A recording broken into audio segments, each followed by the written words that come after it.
Sedang.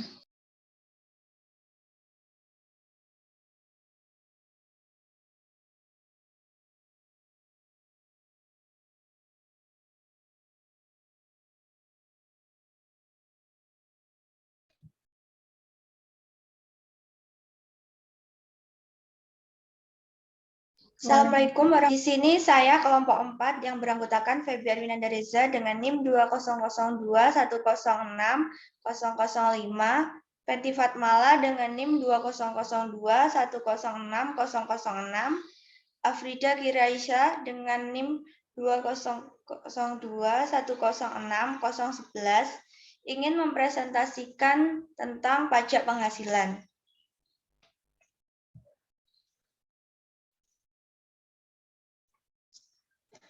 Topik pembahasan. Yang pertama ada pajak penghasilan dalam PSAK 46, tujuan PSAK 46, ruang lingkup PSAK 46, ketentuan PPh yang diatur PSAK 46, dan subjek pajak penghasilan.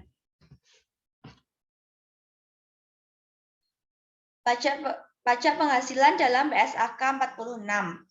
PSAK 46 menggunakan konsep akrual dalam mengakui beban, aset, dan kewajiban perpajakan. Sehingga setiap penghasilan menurut akuntansi harus tetap diperhitungkan dampak pajak yang harus dibayarkan di masa mendatang atau setelah dibayarkan pada masa sekarang. Untuk itulah timbul istilah aset dan pajak tangguhan.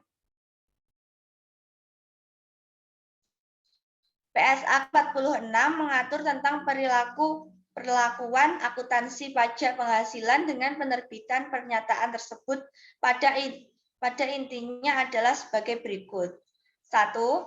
Mengatur perlakuan akuntansi pajak penghasilan, yaitu bagaimana memperkonsekuensi pajak penghasilan pada periode berjalan dan periode mendatang. 2. Mengharuskan perusahaan untuk mengakui adanya future tax effect, yaitu adanya kewajiban pajak tangguhan atau aktiva pajak tangguhan atau deferred tax asset atau deferred tax liability. Dengan beberapa pengecualian akibat dari adanya transaksi dan peristiwa yang telah diakui dalam laporan keuangan dan SPT. 3. Mengatur pengakuan aktiva pajak tangguhan yang berasal dari sisa rugi yang dapat dikompensasikan ke tahun berikut. Penyajian PPh laporan keuangan dan pengungkapan informasi yang berhubungan dengan PPh. Tujuan PSAK 46. Yang pertama, mengatur perlakuan akuntansi untuk pajak penghasilan. Yang kedua, mempertanggungjawabkan konsekuensi pajak pada periode berjalan dan mendatang. Yang pertama ada pemulihan penyelesaian jumlah tercatat aset liabilitas di masa depan yang diakui pada laporan posisi keuangan entitas. Selanjutnya ada transaksi dan kejadian pada periode ini diakui pada laporan keuangan entitas. Tujuan yang ketiga yaitu mengatur pengakuan aktiva pajak tangguhan yang berasal dari sisa rugi yang dapat dikompensasikan ke tahun berikut. Selanjutnya akan dilanjutkan oleh rekan saya. Selanjutnya adalah ruang lingkup PSAK 46. Ruang lingkup PSAK 46 ini diantaranya yang pertama diterapkan untuk akuntansi pajak penghasilan. Kemudian pajak penghasilan termasuk semua pajak dalam negeri maupun luar negeri yang didasarkan pada laba kena pajak. Pajak penghasilan termasuk diantaranya pemotongan pajak entitas anak, entitas asosiasi atau ventura bersama, atas distribusi kepada entitas pelapor. Hal tersebut tidak berlaku pada yang pertama hibah pemerintah karena diatur pada PSAK 61 akuntansi hibah pemerintah dan pengungkapan bantuan pemerintah atau kredit pajak investasi. Namun berlaku pada perbedaan temporer yang dapat ditimbulkan dari hibah tersebut atau kredit pajak investasi.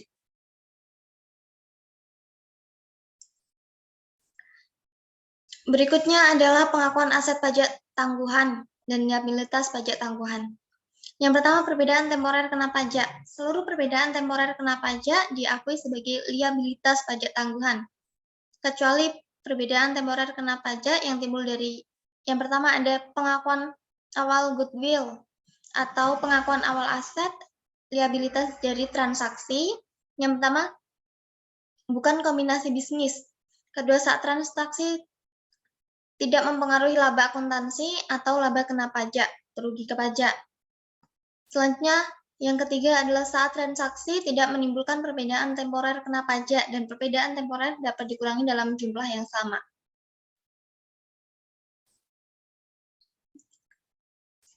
Yang B, pengakuan awal aset atau liabilitas. Perbedaan temporer timbul dalam pengakuan awal suatu aset atau liabilitas. Metode akuntansi untuk perbedaan temporer bergantung pada sifat transaksi yang menyebabkan pengakuan awal aset atau liabilitas. Yang A, dalam kombinasi bisnis, entitas mengakui liabilitas atau aset pajak tangguhan. Nah, pengakuan ini mempengaruhi jumlah goodwill atau keuntungan pembelian dengan diskon yang diakui. Yang B, jika transaksi mempengaruhi laba akuntansi, laba kena pajak, atau menimbulkan perbedaan temporer kena pajak, dapat dikurangi dalam jumlah yang sama.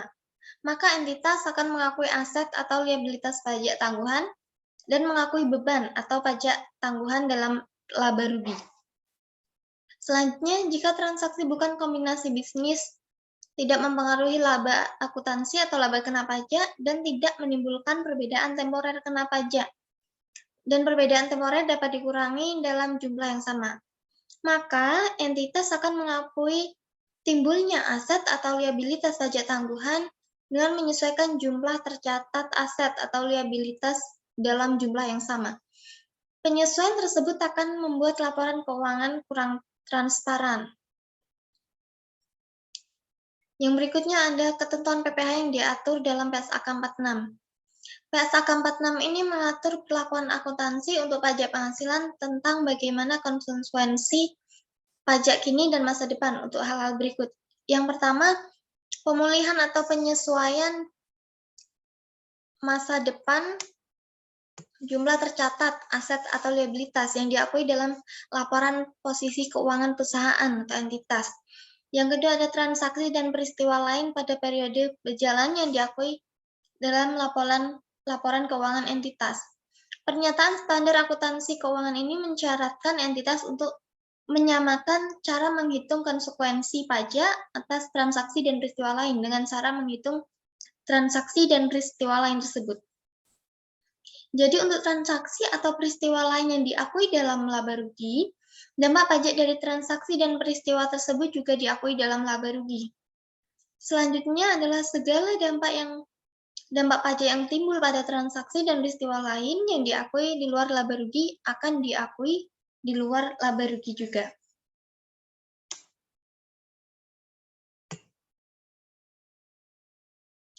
Selanjutnya akan dilanjutkan oleh rekan saya, Afrida. Baik, selanjutnya sumber pajak penghasilan. Yang menjadi subjek pajak penghasilan ini adalah yang pertama orang pribadi, yang kedua warisan yang belum terbagi sebagai satu kesatuan menggantikan yang berhak. Yang B ada badan. Badan di sini adalah sekumpulan orang atau modal yang merupakan kesatuan baik yang melakukan usaha maupun tidak melakukan usaha, yang meliputi perseroan terbatas, perseroan komanditer, perseroan lainnya, badan usaha milik negara atau badan usaha milik daerah, dengan nama dan dalam bentuk apapun, firma, kongsi, koperasi dana pensiun, persekutuan, perkumpulan, yayasan, organisasi massa, organisasi sosial politik atau organisasi lainnya, lembaga, dan bentuk badan lainnya termasuk kontra investasi kolektif dan bentuk usaha tetap. Yang C, bentuk usaha tetap adalah bentuk usaha yang dipergunakan oleh orang pribadi yang tidak bertempat tinggal di Indonesia. Orang pribadi yang berada di Indonesia tidak lebih dari 183 hari dalam jangka waktu 12 bulan. Dan badan yang tidak didirikan dan tidak bertempat kedudukan di Indonesia untuk menjalankan usaha atau melakukan kegiatan di Indonesia. yang dapat berupa 1.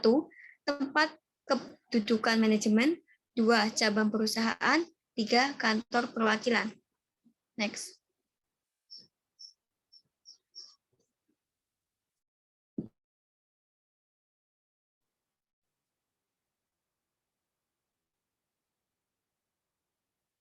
Subjek pajak dibedakan menjadi yang pertama ada subjek pajak dalam negeri.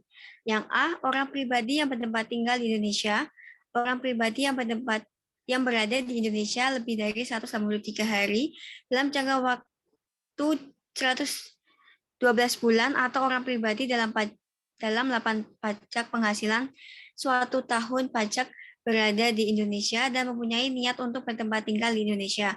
Kewajiban pajak subjektif orang pribadi dimulai saat orang pribadi tersebut dilahirkan, berada, atau berniat untuk bertempat tinggal di Indonesia dan berakhir pada saat meninggal dunia atau meninggalkan Indonesia untuk selama-lamanya. Yang B, badan yang didirikan atau bertempat kedudukan di Indonesia, kecuali unit tertentu dari badan pemerintah yang memenuhi kriteria. Yang pertama ada pembentukannya berdasarkan ketentuan peraturan perundang-undangan. Kedua, pembiayaan bersumber dari anggaran pendapatan dan belanja negara atau anggaran pendapatan dan belanja daerah. Ketiga, penerimaannya dimasukkan dalam anggaran pemerintah pusat atau pemerintah daerah. Dan yang keempat, pembukuannya diperiksa oleh aparat pengawasan fungsional negara. Kewajiban pajak subjektif badan dimulai pada saat badan tersebut didirikan atau bertempat kedudukan di Indonesia dan berakhir pada saat dibubarkan atau tidak lagi bertempat kedudukan di Indonesia. Yang C, warisan yang belum terbagi sebagai satu kesatuan menggantikan yang berhak. Kewajiban pajak subjektif warisan yang belum terbagi dimulai pada saat timbulnya warisan yang belum terbagi tersebut dan berakhir pada saat warisan tersebut selesai dibagi. Next.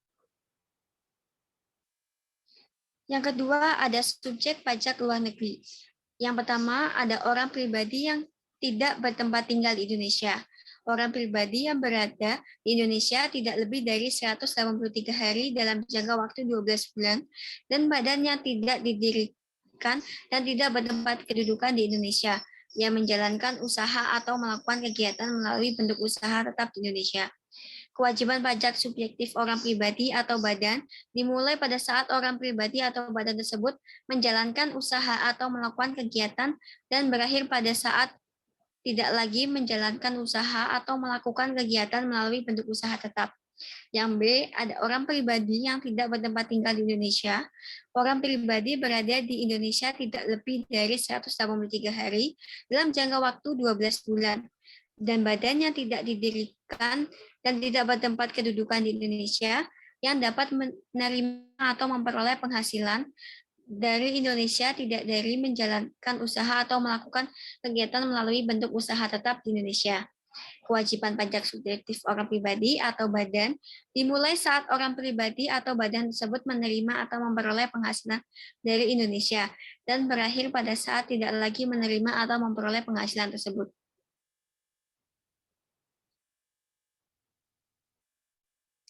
Baik, sekian presentasi yang bisa kelompok kami sampaikan. Kurang lebihnya mohon maaf. Wassalamualaikum warahmatullahi wabarakatuh.